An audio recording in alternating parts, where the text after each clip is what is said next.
तुलसी विवाह क्यों मनाया जाता है? प्रत्येक वर्ष कार्तिक शुक्ल पक्ष की एकादशी तिथि पर तुलसी विवाह का आयोजन किया जाता है। इस तिथि पर तुलसी का विवाह शालिग्राम रूपी भगवान विष्णु के साथ किया जाता है। लेकिन यह परंपरा क्यों और कब से प्रचलित है? हर वर्ष तुलसी विवाह क्यों किया जाता है? आइए इस पौराणिक कथा के माध्यम से जानें। पौराणिक कथाओं के अनुसार जलंधर नाम का एक अत्यंत शक्तिशाली राक्षस था, जिसे पराजित करना किसी के लिए भी संभव नहीं था, यहाँ तक कि देवताओं के लिए भी। जलंधर की वास्तविक शक्ति उसकी पत्नी वृंदा के पतिव्रता धर्म में निहित थी। वृंदा के सतीत्व के कारण ही जलंधर अजेय बना हुआ था। जैसे जैसे जलंधर का अत्याचार बढ़ता गया, देवता अत्यधिक चिंतित हो उठे। तब सभी देवता मिलकर भगवान विष्णु के पास गए और बोले, हे प्रभु, आप तो सर्वज्ञ हैं, कृपया हमारी रक्षा करें। जलंधर का आतंक दिन ब दिन बढ़ता जा रहा है। भगवान विष्णु ने उत्तर दिया, इस समस्या का एक ही समाधान है।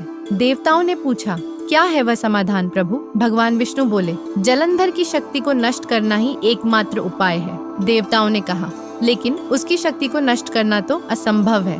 भगवान विष्णु ने गंभीरता से कहा, जलंधर की शक्ति नष्ट करने का एक ही उपाय है, उसकी पत्नी वृंदा के सतीत्व को भंग करना। देवता चौंक गए और बोले, यह कार्य कैसे संभव होगा? भगवान विष्णु ने सबकी बात सुनने के बाद एक योजना बनाई। भगवान विष्णु ने एक आरशे का रूप धारण किया और 2 मायावी राक्षसों के साथ वृंदा के पास पहुँचे। उन राक्षसों को देखकर वृंदा भयभीत हो गई। भगवान विष्णु ने अपनी माया से उन राक्षसों को भस्म कर दिया।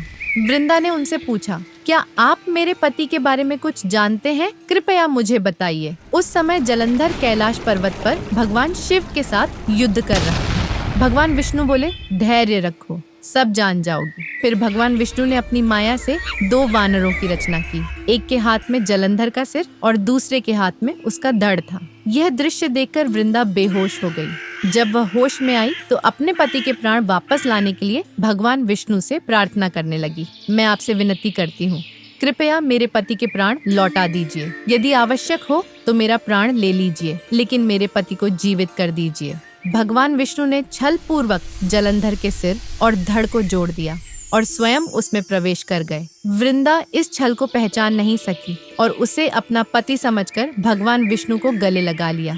यही पल वृंदा के सतीत्व के नष्ट होने का कारण बना। जैसे ही वृंदा का सतीत्व भंग हुआ, शिव के साथ युद्ध कर रहे जलंधर की शक्ति क्षीण हो गई और वह पराजित होकर मारा गया।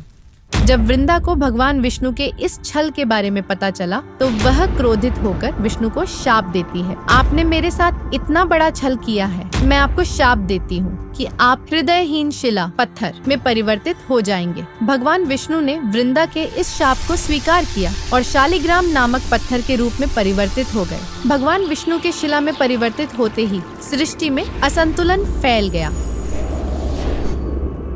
सभी देवता वृंदा के पास गए और विनम्रता पूर्वक प्रार्थना करने लगे, हम क्षमा प्रार्थी हैं। आपके साथ जो अन्याय हुआ उसके लिए हमें खेद है। कृपया भगवान विष्णु को दिए गए शाप को वापस ले लीजिए, अन्यथा संपूर्ण ब्रह्मांड नष्ट हो जाएगा। देवताओं की प्रार्थना पर वृंदा ने विष्णु को शाप से मुक्त कर दिया, लेकिन स्वयं अग्नि में आत्मदाह कर लिया। जहाँ वृंदा की भस्म गिरी, वहीं से तुलसी का पौधा उत्पन्न हुआ।